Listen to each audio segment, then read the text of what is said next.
Yo, today's goal is 7,900 likes. I know it's more, but I know you all will crush it. And yeah, give a blue heart and next incher in the comments and subscribe to support the channel. Now let's continue. This episode starts with Aileen drooling, her cheeks all red, breathing heavily in front of an empty bowl with the leftover of Seo Jun's special juice. Taking a deep breath, she gulped down a glass full of spicy Seo Jun special juice, and yep, she definitely likes it a lot. She was totally addicted to the taste. This sweet and spicy flavor always relieves her stress, and today, she'd already finished 5 cups. This was her 6th. She started to praise Seo Jun, saying she was really tired these past few days and hadn't even eaten properly. So the juice tasted even more delicious today. In fact, she could drink 10 more cups. Seo Jun, accompanied by Car Rabbit and another white rabbit, was heading to harvest some crops when he smiled politely at Aileen, saying he was really grateful to know she enjoyed his special juice so much. He promised to give her some of his delicious potatoes as a dessert soon. Aileen, hearing this,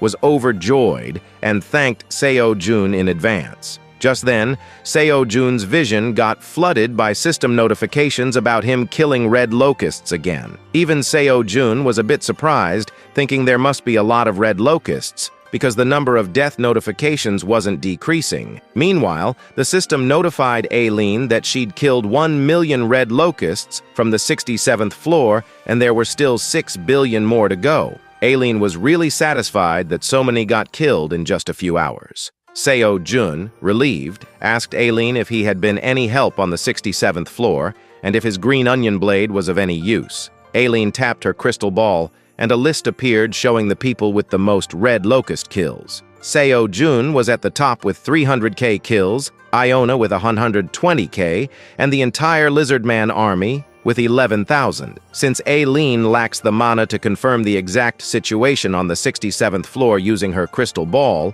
just by seeing these stats, she was sure that Seo Jun's green onion blade was indeed playing a huge role in subduing the red locusts. With a warm and polite smile, Aileen told Seo Jun that her words weren't just empty words to comfort him. He really was a huge help, and once the red locusts were all eradicated from the tower, he would be able to receive a reward depending on his contribution. Curious about the reward, Seo Jun asked what kind of reward it would be, but Aileen said it was a secret. She could only tell him that the higher his contribution in killing the red locusts, the better his reward would be. Seo Jun, now motivated by the prospect of a reward, got back to work with a happy smile, saying he'd have to work even harder now. Meanwhile, the baby chubby rabbit was already drooling, seeing the carrot. As Seo Jun pulled the carrot out, the system notified him that he had harvested a Grade C agility carrot. Seo Jun was really excited and happy seeing the Grade C carrot. After consuming the carrot, it would break down 30 grams of fat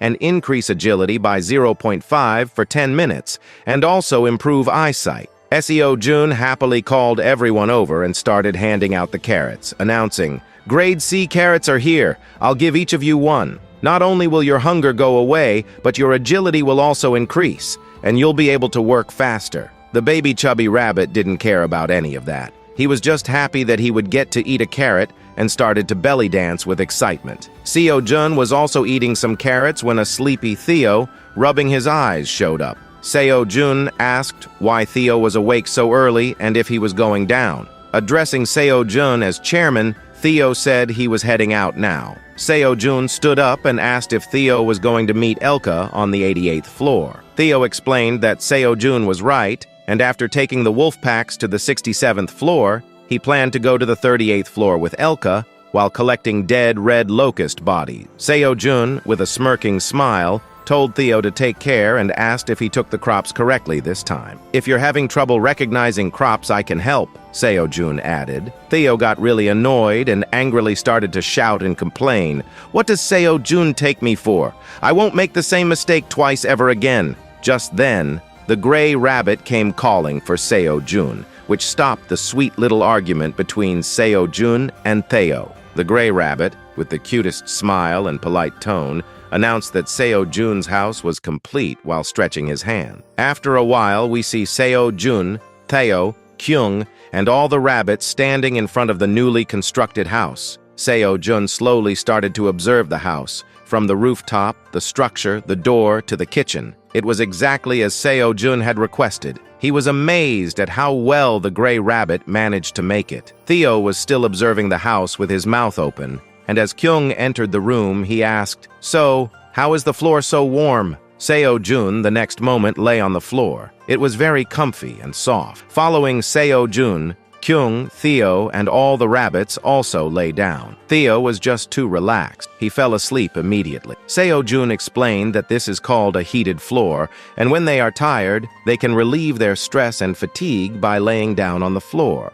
Seo-jun, with a shock, stood up and questioned the gray rabbit, asking if he had even explained to them about the structure of the heating floor and how it actually works. The gray rabbit explained that among the wandering merchants, there is a tribe that also lives in a similar house style, and he had made a house for them, so he knew how the heating floor works. It was easy-peasy work for him. Now Seo-jun, Kyung, and the gray rabbit were sitting outside the house, while Theo was busy scratching the walls of the house. Seo-jun said it seems there are tower residents that use heated floors and cauldrons too. He didn't know about that. But just then, Kyung, standing in front of a small room that looked like a storage room, said there was a weird slurping sound coming from inside that room. Theo also got curious, went to check, and confirmed that indeed there was some kind of weird sound coming. Seo-jun got curious, stood up, and carefully opened the door. But I'm damn sure no one expected what he was going to see. Well, inside, the sickle rabbit, with a little sickle, was just cleaning the hole of the gray rabbit. They got startled, all sweaty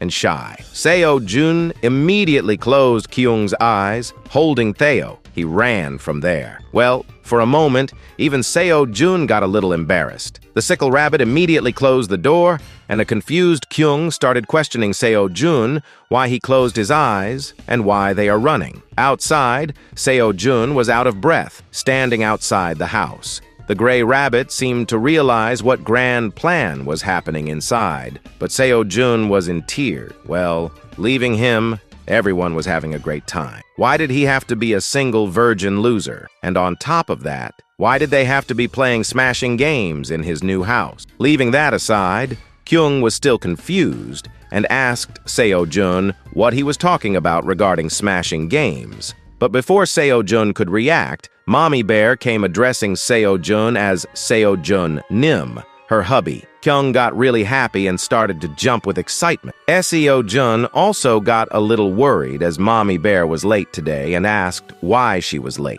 Seo-jun scolded Mommy Bear a little, asking if she was too absorbed in patrolling these days. So Mommy Bear explained that for some reason there were a lot of intruders in her territory, so she was extra busy killing them so no harm would come to her hubby and her kid. So after that, Mommy Bear dropped the huge tree trunk on the ground, and it was so heavy that it created a small shockwave, startling everyone. After dropping the trunk, Mommy Bear said that she thought it would be quite useful, so she brought it for Seo-jun. She asked Seo-jun if he liked her gift. Seo-jun got a little shy hearing this was a gift from Mommy Bear. Well, no girl ever in his life had gifted him anything, although this gift was from a talking bear. He really got happy, so he thanked Mommy Bear from the bottom of his heart, and Mommy Bear was glad Seo-jun liked her gift. Then Theo asked Mommy Bear if she was going into the forest again, could she take him with her? Mommy Bear happily agreed to take Theo with her and extended her hand. Theo climbed into Mommy Bear's hand and was ready to depart. Seo-jun, Kyung, and the rabbits waved, saying to travel safe, and Theo and Mommy Bear waved back with a smile. Now after they left, Seo-jun and the gray rabbit came to check the tree trunk. Seo-jun asked, what should they make with the old tree? Should they make furniture? The gray rabbit, after checking it, said the quality of the wood is pretty good. He summoned his axe and was ready to chop the tree into pieces. So Seo-jun bid the gray rabbit farewell, saying he would organize things inside the house, and if he needed anything, he could call Seo-jun. But before the gray rabbit could start to chop the tree, a red glow appeared from the hole of the tree, scaring the gray rabbit. Suddenly, a thick vine grabbed the gray rabbit tightly and started to squeeze him to death. He was in very much pain and was finding it hard to breathe. The next moment, the tree stood up, looking like a possessed tree, and started to scream menacingly, making creepy screaming sound. Seo-jun immediately turned, and his whole world turned upside down. In front of him was a huge tree squeezing the gray rabbit to death. Seo-jun, without thinking anything, immediately grabbed his knife, ready to fight, but Kyung came into his battle mode. He rushed to save his buddy, jumped, and started to grow bigger, growling and raising his claws. He was very furious and gave a devastating punch to the tree. The punch was a heavy one, and the tree dropped the gray rabbit on the ground. But now the tree got furious, and all its attention was now directed toward Kyung. It grew more tentacles from inside its body and wrapped its tentacles around Kyung's neck, his arms, even his waist, and suddenly, in a seducing way, started to wrap around. Well, someone has to tell the tree that Kyung is a boy. Kyung didn't like this feeling. Furious, he bit the tree's tentacles and tore them apart. He gave a huge growl and started to tear all the tentacles wrapped around his body, but it was not doing any damage to the tree. The tree was just summoning unlimited tentacles,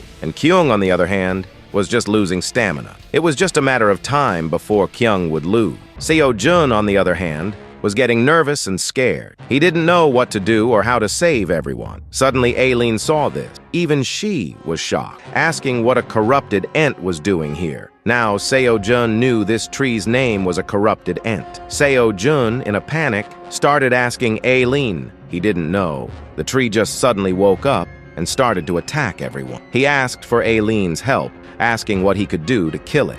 Aileen, on the other hand, was also in a panic. She didn't want her happy family to get wiped out. She immediately started to search for info on the ent, looking for its weakness as time was ticking away. But she did her job. In a matter of seconds, she informed Seo-jun that there was a fruit inside the ent. All Seo-jun had to do was stab the fruit, and the ent would die. But Seo-jun had to be very agile, or just a single stab from the tentacle, and he'd be dead meat. Seo-jun was scared, but there was no time to spare. The ent was about to smash Kyung, so mustering courage, Seo-jun commanded Kyung to shrink and get small and immediately run from there. Kyung, hearing this, did exactly that. He shrunk and freed himself from the ent's tentacles, surprising the ent. But before the ent could once again grab the small Kyung, Seo-jun was charging toward the ent with his dagger. He thought this would be very tough, but as he had leveled up and now his agility was also very high, none of the ent's tentacles even made a scratch on Seo-jun.